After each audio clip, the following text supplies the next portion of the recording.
Battlestar Mercury Book 3 Logistics Chapter 35 Winning the Arms Race. Day 867 of the Second Cylon War, Commander Maria Ramirez had been fighting the war against the bureaucracy for weeks now. The Battlestar Saturn had been badly damaged and spent 70 days in the fleet's only shipyard. Every fighter squadron in the active fleet had tried to raid her squadrons.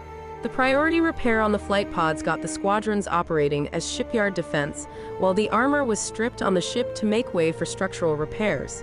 The sanitary situation on the flight pods degraded quickly, as several repair shops had been converted into living quarters for the pilots and deck gangs. VR training was offline, so pilot training was ramped up to a very high operational tempo. Mercury had come in some days later, having survived a collision with a modern base star. Engineering had been hit by a nuke and been burned end to end. The entire air wing of the Mercury had been assigned to the Saturn flight pods. Training was a daily ritual. The objective was to have every pilot be as sharp as a razor. Other squadrons were rotated through the Saturn to take advantage of the training. A handmade sign was made at the entrance of the bunks and showers. "Welcome to the Battle Pod Saturn." The only thing missing was a bar. The rest of the crews of the two giant Battlestars were housed in the repair bays of the shipyard on cots. Everyone not needed for the repairs of the two ships volunteered on the assembly line that was producing spare parts. Every component that could possibly be needed for a Battlestar had to be fabricated. There were metal shops and electronic shops. Up until this point, parts manufacture had been manual. One of the civilian ships had been converted to produce machine tools. HG, head geek from the Mercury, came around with a couple of engineers with some plans taken off the Colonial Civilian Network. At that point, they rearranged the machine floor and created an assembly line. The crews had to innovate where parts did not exist. The room took an ominous turn next. Someone had figured out how to take care of assembly by putting together Cylon spare parts. Complex manufacture was being done by programmable Centurion arms from the First War. It was creepy, but HG built a Faraday case around the entire manufacturing floor to keep signals from leaking out.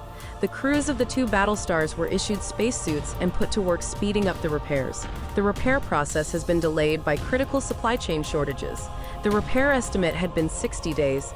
By the time day 80 came around, crews had been reassigned to mining teams. What at the beginning of this process had been an open space was now crowded with machinery. The metal foundry was moved from a converted Atlas to the factory floor. Metal ore went in one end, and parts came out of the other end. The space dock had been extended for additional capacity. Between war casualties and the doubling of the shipyard's capacity had created tens of thousands of bunk spaces and a labor shortage. This was the problem that Eva Lawson had to deal with. As ships were destroyed and people did not return from task force missions, there was no longer an incentive to volunteer on military ships just to have a place to sleep. The largest supply of human labor known to Admiral Lawson was the 100,000 or so colonists left behind when the fleet had left the new colonies.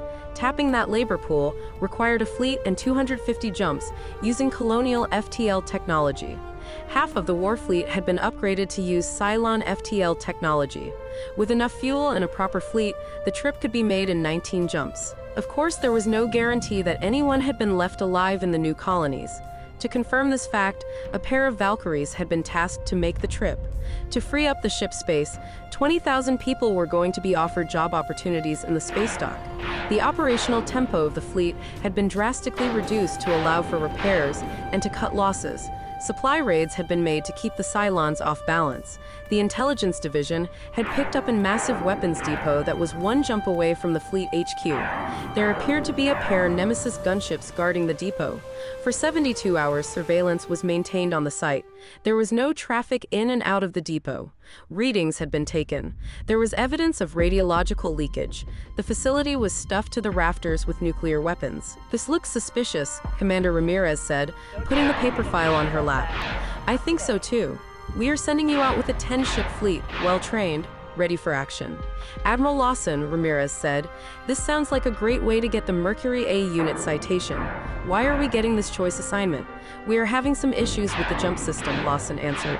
"Small nav computer problem. The test jump almost ran us into a fracking planet. It was a cluster frac, believe me." "All right," Ramirez said. "I will follow the orders. I bet you the security around that place will be pumped up or it's empty. They could make the scans look like that with radioactive waste. We are going to need to get the Marines inside the place to make it work. The facility could safely store hundreds of nuclear weapons and/or thousands of shells, which we really need, Commander Ramirez. What is the deal with that fabrication facility in the shipyard? Are there really converted Centurion arms being used to manufacture spare parts? This war is driving us to strange places, Commander. Good hunting out there. Corey Brooks looked at the report from the People's Council's Labor Committee. Though news had been passed to her by Admiral Lawson as to the collaboration and end of President Baltar's administration, the Council, fearful of another election, had chosen not to reorganize. Instead of electing a new president who would appoint a Labor cabinet secretary, the duties fell to the Legislative Committee chair. The report was anything but optimistic. The labor shortages had grown worse. The military was offering incentives to keep the fleet crewed.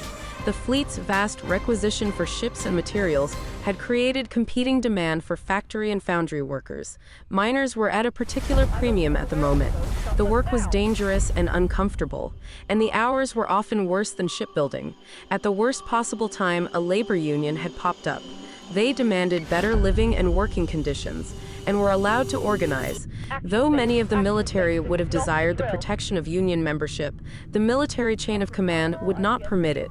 Refusal of orders was treason, punishable by the death penalty. Union protections might give the civilian workforce a better way of attracting workers. Every industry was vital to survival, so strikes were strongly discouraged. Tensions between her government and the workers was high. Overcrowding had been relieved by the expansion of the shipyards. The addition of 20,000 bunks to the 4 sections of the shipyard had not made filling those bunks any easier. Admiral Lawson had informed Council Leader Brooks that a pair of Valkyrie support battlestars were being dispatched with upgraded FTL technology to see if there were any survivors in the old settlement. If there were a significant number of survivors and we can find a way to transport them to our fleet, perhaps this will help with our labor shortage.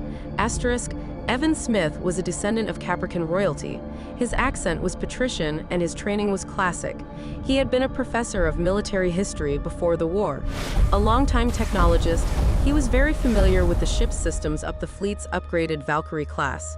He had commanded the Battlestar Blackbird for 3 months, participating in a few minor skirmishes. Feedback from his crew had been mixed. In a fleet still attacked by new variants of the sunspot virus, he seemed standoffish.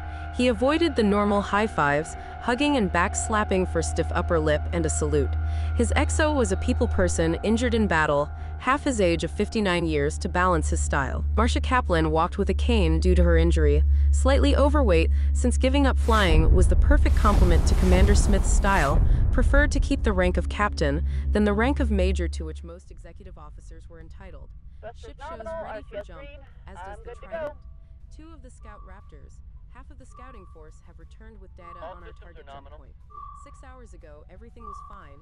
I tried to get experienced Raptor crews due to the strain of this mission's scouting requirements, noted Commander Smith. Of equal importance, I recruited the best available chiefs for the deck gang for both ships to keep those Raptors in tip-top shape, Kaplan replied. Birds are in the tube, treating this as a combat jump. Jump now, XO, he ordered. Escort clear zone intact. Priority 1 is in safe hands. Not today, Tin Can.